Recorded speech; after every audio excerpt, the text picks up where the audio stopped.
Bonjour à toutes et à tous, bienvenue pour le débrief de la rencontre face au FC Séville. On va tout de suite parler de la composition d'équipe qui a beaucoup fait parler. On va parler d'abord du milieu de terrain.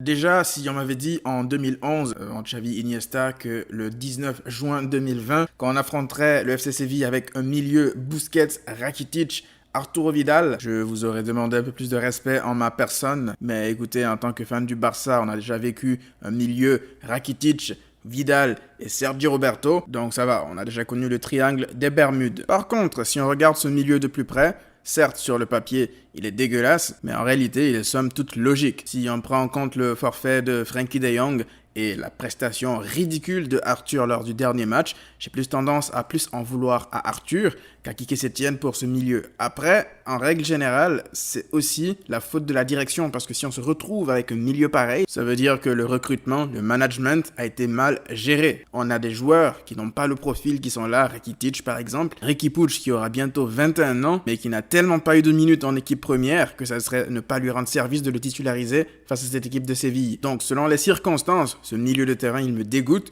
mais il est somme toute logique. On parle désormais de l'attaque. Alors là, je ne l'ai pas du tout vu venir parce que je m'attendais à voir Antoine Griezmann être titulaire. Je m'attendais à ce que Quique Setien le relance moralement. Mais Setien a fait un choix fort quand même parce que Griezmann est un peu la star qui a été achetée cher, mais qui n'est pas du tout à son avantage en ce moment. Donc il a choisi plutôt la réalité du terrain parce que Griezmann traverse une période difficile et il a plutôt choisi Braithwaite qui lui n'a certes pas coûté cher, mais avec son profil apporte beaucoup plus dans le jeu du Barça. Il apporte de la profondeur sur les côtés et il est plus complémentaire, on va dire, à Messi et à Suarez parce que lui il va faire des appels et il va surtout super vite. Donc moi, la composition d'équipe, en dehors de ce milieu qui m'a fait mal à la tête parce qu'il m'a plutôt ramené à la réalité de ce qui est devenu le Barça en 2020, mais elle reste logique. Alors le match commence avec un petit round d'observation entre les deux équipes. Après, on se crée pas non plus d'énormes occasions, mais il y a eu cette frappe de Suarez du gauche en début de match, directement dans les gants de Vachlik. On a également eu ce coup franc de Messi qui prenait la direction du but. Sans Koundé, je pense que là, le gardien était littéralement battu. Après, il y a Martin Braithwaite que je n'ai pas vu du tout. Il était invisible. Les appels n'étaient pas très tranchants. Je me demandais, à la limite, à un moment donné, je me demandais s'il était sur la pelouse parce qu'il ne touchait quasiment plus aucun ballon. Les rares ballons qu'il a eu, il n'a pas assez provoqué. C'était plus des passes vers l'arrière.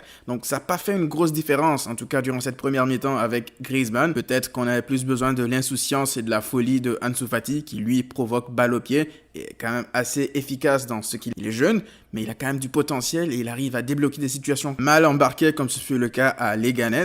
Donc je me demande si Fati n'aurait pas mieux apporté que Braithwaite durant cette première mi-temps. Mais bon, avec des si, on coupe du bois, peut-être qu'il aurait été aussi invisible que Braithwaite ou même Griezmann. Alors je n'ai pas du tout apprécié la première mi-temps de Lionel Messi. Il a été quand même assez perso, il essayait de foncer tout seul à de nombreuses reprises. Alors à sa décharge, il n'y avait pas énormément d'espace, mais il s'entêtait tout le temps à essayer de forcer comme ça dans l'axe, à aller balle au pied. Sauf que Lopetegui, il avait dit avant le match, il avait dit qu'ils avaient essayé un plan anti-Messi. Et ce plan, c'était pas un marquage individuel. Loin de là, c'est très intelligent ce qu'il a fait. En fait, il a essayé de tout le temps mettre le plus de monde possible autour de Messi à chaque fois qu'il touche le ballon, quitte à déséquilibrer parfois son équipe. Mais à chaque fois que Messi touchait le ballon, il y avait tout le temps des joueurs qui l'entouraient pour essayer de donner le moins d'espace possible. Soit pour réfléchir, soit pour faire une passe, soit pour dribbler. Il était cerné. C'était pas un marquage individuel, plus un marquage de zone. Et ces zones se déplaçaient constamment avec le déplacement de Messi. À chaque fois qu'il se déplaçait, on sentait qu'il y avait une vague de joueurs qui se rassemblaient en bloc comme ça autour, pas très loin, pour essayer d'intervenir le plus rapidement possible. Et ça a énormément embêté Messi. Et c'est ça aussi le problème de toujours compter sur un seul joueur. C'est que là, collectivement, on avait un très bon pressing. On effectuait un pressing exceptionnel, même je dirais. Séville n'arrivait pas à enchaîner des passes. Mais offensivement, on manquait d'idées une fois que Messi était cerné. Et c'est pas la première fois qu'on arrivait à ce genre de problème. Sauf que là, c'était très flagrant. La deuxième mi-temps. Je vais reprendre mon souffle, parce que le Barça est entré dans cette deuxième mi-temps de la pire des manières possibles. Déjà, ça marque André Ter Stegen. On commence cette deuxième mi-temps avec 2-0, aussi simple que ça. Il sort une parade exceptionnelle devant Ocampos, avant de récidiver quelques minutes plus tard devant Mounir. En cette deuxième mi-temps, on prend le bouillon pendant de longues minutes, on se fait malmener dans le jeu. Il y a quelque chose qui m'a énormément énervé, les changements tardifs de Quique Setien. Je n'arrive pas à comprendre. On a droit à 5 changements, il n'y aura pas de prolongation, je sais pas s'il est au courant. Braithwaite fait un match ignoble ignoble à jeter dans la poubelle et Arthur finira par le remplacer pour mettre un milieu à 4. Et là, même ce changement, je ne suis pas très convaincu. Je pense que oui, on a besoin de maîtrise, mais après, on a besoin aussi de folie parce qu'en première mi-temps, il ne se passait pas grand-chose. Et c'est qui apporte la folie? Les jeunes insouciants. On l'a vu avec Riqui Puig, on l'a vu avec Ansu Fati. Alors non, je ne demande pas que Riqui Puig entre à la 45e minute. Par contre, ça n'aurait pas été complètement stupide de faire entrer Ansu Fati en catalyseur pour apporter cet électrochoc parce que Messi était totalement cerné, il n'arrivait pas à se retourner. À chaque fois qu'il touchait le banc, il y a toujours autant de joueurs autour de lui. Je veux dire, c'est logique. Il faut trouver des alternatives. On ne peut pas attendre que Messi fasse des miracles tout le temps comme ça, alors qu'il a 50 joueurs autour de lui. C'est pas possible. Riqui Puig, à mon sens, rentre beaucoup trop tard et je ne pense pas que ce soit Griezmann qui était censé rentrer durant ce match. Luis Suarez, qui quant à lui a fait un match ignoble, il a tout raté, il n'a absolument rien apporté, il était invisible et les seuls ballons, il a eu d'ailleurs un ballon de but, une balle de match, et il s'est lamentablement foiré pour la mettre au-dessus. Donc voilà, je pense qu'aujourd'hui, on a peut-être perdu la Liga, parce qu'à voir le calendrier qui nous attend, je ne sais pas comment on va faire pour gagner tous ces matchs restants. Ça va pas être possible avec ce niveau de jeu qu'on a affiché en deuxième mi-temps. L'Atlético Madrid, comment est-ce qu'on pourra les battre même à domicile? C'est peine perdue. Là, le Real Madrid a l'occasion de revenir à égalité s'ils gagnent leur prochain match et on n'aura pas à s'en vouloir. Je veux dire, on avait notre destin en main. On l'a laissé aujourd'hui dans les mains du Real Madrid. C'est d'être assez rapidement une saison à oublier parce qu'avec ce niveau de jeu, je ne vois même pas comment est-ce qu'on pourrait battre Naples au retour. Et même si on les bat, on fait comment après en Ligue des Champions lors des tours suivants. Donc voilà, moi je suis extrêmement déçu.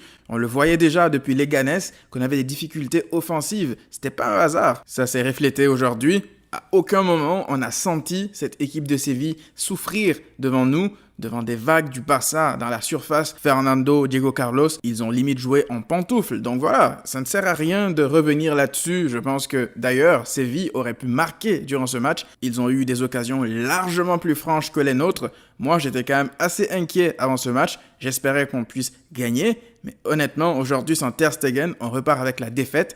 Et mérité. C'est pas comme si on repartait avec le sentiment de se dire que on a des regrets, on aurait pu marquer si on avait fait ci comme ça. Non, on n'a même pas en fait ce sentiment de regret parce qu'aujourd'hui, surtout en deuxième mi-temps, c'était le néant. Il y a une chose qui a sauté aux yeux aujourd'hui, le manque de profondeur, le manque de jeu sur les côtés. Aujourd'hui, Séville, ils n'ont même pas eu à forcer pour défendre. Ils se sont juste arrêtés dans leur surface, devant leur surface, en bloc. Et j'espère que ceux qui réclament l'arrivée de Lautaro Martinez ont bien regardé ce match parce que c'est simple, un football sans ailier, ça ne marche pas. Je ne vois aucun club aujourd'hui au monde qui joue sans ailier. Aujourd'hui, le Barça a joué avec Arturo Vidal sur le côté gauche. C'est une hérésie, on ne peut pas accepter ça. Alors oui, si vous voulez Lautaro Martinez, c'est votre choix. Moi, je respecte le choix des autres supporters, mais moi, ce n'est pas le mien. Quique Setien m'a extrêmement déçu. Ansu Fati n'est jamais rentré dans ce match alors que nous avions encore 2 changements disponibles, donc très déçu de lui aujourd'hui. Moi, honnêtement, je vous le dis, même si le Real lâche des points, ça risque d'être compliqué pour la suite. On a retrouvé le vieux Barça à l'extérieur. Donc voilà, très pessimiste pour le reste de la saison. Et honnêtement, sur l'ensemble de cette saison, si le Real Madrid finit par gagner la Liga, ça serait mérité. On a des résultats à l'extérieur cette saison. Je ne sais même pas si c'est pas le pire bilan du Barça parce que c'est lamentable. Allez, prenez tous soin de vous les amis et on se retrouve assez rapidement pour une nouvelle vidéo.